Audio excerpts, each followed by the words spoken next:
Ambulance? ಅಯ್ಯೋ, ಅದು ambulance ಅಲ್ಲ, ಆಂಬ್ಯುಲೆನ್ಸ್. ಆಂಬ್ಯುಲೆನ್ಸ್.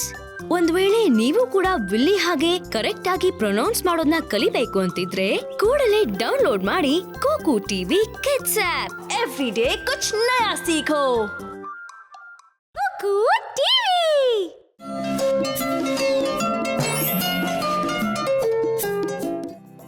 ನೀಲ್, ಹೋದ್ ವಾರನೇ ಇದಕ್ಕೆ ಕವರ್ ಹಾಕು ಅಂತ ನಾನು ಹೇಳಿರ್ಲಿಲ್ವಾ ನಿನಗೆ?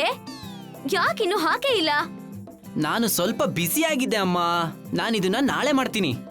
ಏನ್ ಮಾಡೋದ್ರಲ್ಲಿ ಬಿಸಿ ಇದ್ದೆ? ಸಮಯಕ್ಕೆ ಸರಿಯಾಗಿ ಕೆಲಸ ಮಾಡೋದನ್ನ ಕಲ್ತ್ಕೋ ನೀಲ್. ಅಮ್ಮ, ನಾನು ಇದನ್ನ ನಾಳೆ ಮಾಡ್ತೀನಿ. ನೀನು ಲೇಜಿ ಪೆಡ್ರೋ ತರ ಆಗ್ಬೇಕು ಅನ್ಕೊಂಡಿದ್ಯಾ? Lazy Pedro? ಈ ಕಥೆನ ಕೇಳಿಸ್ಕೊ ನೀನು. ಕತೆ ಸಮಯ. ಪೆಡ್ರೋ ಒಬ್ಬ ಚಿಕ್ಕ ಹುಡುಗ. ಅವನ್ ತಾಯಿ ಜೊತೆ ಅವನೊಂದು ಪುಟ್ಟ ಮನೆಯಲ್ಲೇ ಇರ್ತಾ ಇದ್ದ. ಆದ್ರೆ ಒಂದು ಸಮಸ್ಯೆ ಇತ್ತು. ಅದರಿಂದ ಪೆಡ್ರೋ ತಾಯಿಗೆ ತುಂಬಾ ಕಷ್ಟ ಆಗ್ತಿತ್ತು. ನನ್ ಮಗ ಯಾವಾಗ ಅವನ್ ಕೆಲ್ಸನ ಸರಿಯಾದ ಸಮಯಕ್ಕೆ ಮಾಡದ್ ಕಲಿತಾನೆ. ಬೇಗ ಕಲ್ತ್ರೆ ಅಷ್ಟೇ ಸಾಕು. ಪೆಡ್ರೋ, ಹೋಮ್ವರ್ಕ್ ಮುಗಿಸಿ ಆಯ್ತಾ ನಿಂದು? ಯಾಕಿನ್ನು ಆಟ ಆಡ್ತಾ ಇದೀಯಾ? ಅಮ್ಮ, ಇನ್ನು ಸಮಯ ಇದೆ. ನಾನು ನನ್ನ ಕೆಲಸವನ್ನು ನಾಳೆ ಬೆಳಗ್ಗೆ ಮಾಡ್ತೀನಿ. ಸ್ಕೂಲಿಗೆ ಹೋಗೋಕ್ಕೂ ಮುಂಚೆ ನಾನಿವಾಗ ಆಟ ಆಡ್ಬೇಕು. ನಿನ್ನ ಕೆಲ್ಸನ ಸಮಯಕ್ಕೆ ಸರಿಯಾಗಿ ಮಾಡ್ ಮುಗಿಸ್ಬೇಕು ಪೆಡ್ರೋ. ಅಮ್ಮ, ನನಗೆ ಆಟ ಆಡೋಕ್ಕೆ ಬಿಡಿ ಪ್ಲೀಸ್. ಪೆಡ್ರೋ, ನಿನ್ ಹೋಮ್ವರ್ಕ್ ಬರ್ದು ಮುಗ್ಸ್ ಆಯ್ತಾಪ? ನಾನು ಲಾಸ್ಟ್ ಆನ್ಸರ್ನ ಬರಿತಾ ಇದ್ದೀನಿ ಅಮ್ಮ. ಅಯ್ಯೋ ದೇವ್ರೆ, ಸ್ಕೂಲ್ ಬಸ್ ಬಂದ್ಬಿಡ್ತು. ಪೆಡ್ರೋ, ತುಂಬಾ ಲೇಟ್ ಆಗ್ತಾ ಇದೆ. ಟಡಾ! ಹೋಮ್ವರ್ಕ್ ಮುಗೀತು ಅಮ್ಮ.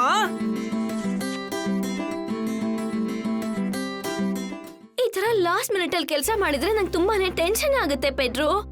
ಸರಿ, ಈಗ ಹೋಗಿ ಬೇಗ ಬಸ್ ಹತ್ತು. ಮತ್ತೆ ಏನಮ್ಮ?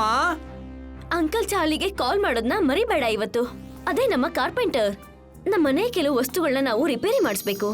ಒಂದು ವಾರದಿಂದ ನಿನಗೆ ಹೇಳ್ತಾನೆ ಇದ್ದೀನಿ. ನಾನಿವತ್ತು ಅವರಿಗೆ ಕಾಲ್ ಮಾಡ್ತೀನಿ. ಹಾಗೂ ಅಮ್ಮ, ಮುಂದಿನ ವಾರ ನನ್ನ ಬರ್ತ್ಡೇ ಪಾರ್ಟಿ ಕೊಡೋದನ್ನ ಮರಿಬೇಡ. ಈಗ ಬಾಯ್. ಅಂಕಲ್ ಚಾರ್ಲಿ ಎಲ್ಲಿ ಹೋದ್ರು? ಅಯ್ಯೋ, ನಾನ್ ಮರ್ತೋದೆ. ಮರ್ತೋಯ್ತಾ? ಮರೆಯೋಕ್ ಹೇಗ್ ಸಾಧ್ಯ? ಸಾರಿ ಮಮ್ಮ. ಎಷ್ಟು ಸೋಮಾರಿ ನೀನು.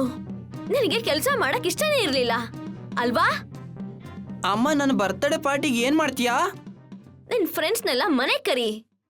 ಓಕೆ, ನಾನು ಅವರಿಗೆ ಕಾಲ್ ಮಾಡ್ತೀನಿ. ನಾನು ಹೆನ್ರಿನ ಕರಿತೀನಿ, ಕೆವಿನ್ ಹಾಗೂ ಜೇಕಬ್. ಅವರೆಲ್ಲ ನನ್ನ ಒಳ್ಳೆಯ ಸ್ನೇಹಿತರು. ಸರಿ, ಹಾಗಿದ್ರೆ ಕಾಲ್ ಮಾಡು. ಓಕೆ ಮಮ್ಮ, ನಾನು ಅವರಿಗೆ ಕಾಲ್ ಮಾಡ್ತಾ ಇದ್ದೀನಿ. ಹಾಗೆ ಅಂಕಲ್ ಚಾರ್ಲಿ ಕೂಡ ಕಾಲ್ ಮಾಡು. ನಿನ್ ಫ್ರೆಂಡ್ಸ್ನೆಲ್ಲ ಇನ್ವೈಟ್ ಮಾಡ್ದ್ಯಾ ಪೆಡ್ರೋ? ಎಸ್, ನಾನು ಮಾಡ್ದೆ. ಅವರೆಲ್ಲರೂ ನನ್ನ ಬರ್ತ್ಡೇಗೆ ಬರ್ತಾ ಇದ್ದಾರೆ. ಗುಡ್. ಅಂಕಲ್ ಚಾರ್ಲಿಗೆ ಕಾಲ್ ಮಾಡ್ದ್ಯಾ ಪೆಡ್ರೋ? ಓ ನೋ, ನಾನ್ ಮತ್ತೆ ಮರ್ತೋದೆ. ಆಮೇಲೆ ಪೆಡ್ರೋ ಬರ್ತ್ಡೇ ಬಂದೇ ಬಿಡ್ತು. ಅವನು ತುಂಬಾನೇ ಎಕ್ಸೈಟ್ ಆಗಿದ್ದ. ಈಗ ನೀನು 1 ವರ್ಷ ದೊಡ್ಡವನಾಗಿದ್ಯಾ ಪೆಡ್ರೋ. ಹ್ಯಾಪಿ ಬರ್ತ್ಡೇ ಕಂದ. ತಗೋ, ಇಲ್ಲಿದೆ ನನ್ನ ಗಿಫ್ಟ್. ವಾವ್! ಓ, ಅಲ್ಲಿ ನೋಡು, ನಿನ್ ಫ್ರೆಂಡ್ಸ್ ಎಲ್ಲ ಬರ್ತಾ ಇದ್ದಾರೆ. ಬೇಗ ರೆಡಿ ಆಗು, ನಿನ್ ಪಾರ್ಟಿ ಈಗ ಶುರು ಆಗುತ್ತೆ. Happy birthday Pedro. Happy birthday Pedro. Happy birthday Pedro. Oh, thank you. Please ಎಲ್ಲರೂ ಕೂತ್ಕೊಳ್ಳಿ. ನಮ್ಮಮ್ಮ ಕೇಕ್ನ ರೆಡಿ ಮಾಡ್ತಾ ಇದ್ದಾರೆ. ಅಯ್ಯೋ ಬೇಡ ಪೆಡ್ರೋ, ಅಲ್ಲಿ ಬೇಡ. ಪೆಡ್ರೋ, ಅದಕ್ಕೆ ಹೇಳಿದ್ದು ನಾನು ಅಂಕಲ್ ಚಾರ್ಲಿಗೆ ಕಾಲ್ ಮಾಡು ಅಂತ. ನಮ್ಮ ಕಾರ್ಪೆಂಟರ್ಗೆ ನೀನು ಕೇಳಲೇ ಇಲ್ಲ. ಮತ್ತೀಗ? ಓ ಬಾಯ್ ಪೆಡ್ರೋ, ನಾವಿಲ್ಲಿರಕ್ ಆಗಲ್ಲ ಇವಾಗ. ಯಾಕಂದ್ರೆ ಅಲ್ಲಿ ಕುತ್ಕೊಳ್ಳಕ್ ಜಾಗ ಇಲ್ಲ. ನಾವು ಮನೆಗೆ ಹೋಗ್ತಾ ಇದ್ದೀವಿ ಇವಾಗ. ಈಗ ನಿಮಗೆ ಅರ್ಥ ಆಯ್ತಾ ಸಮಯಕ್ಕೆ ಸರಿಯಾಗಿ ಕೆಲಸ ಮಾಡೋದ್ರಿಂದ ಏನಾಗುತ್ತೆ? ಹೌದಮ್ಮ, ನಾನು ಪೆಡ್ರೋ ತರ ಸೋಂಬೇರಿ ಆಗೋದಕ್ಕೆ ಇಷ್ಟಪಡೋದಿಲ್ಲ.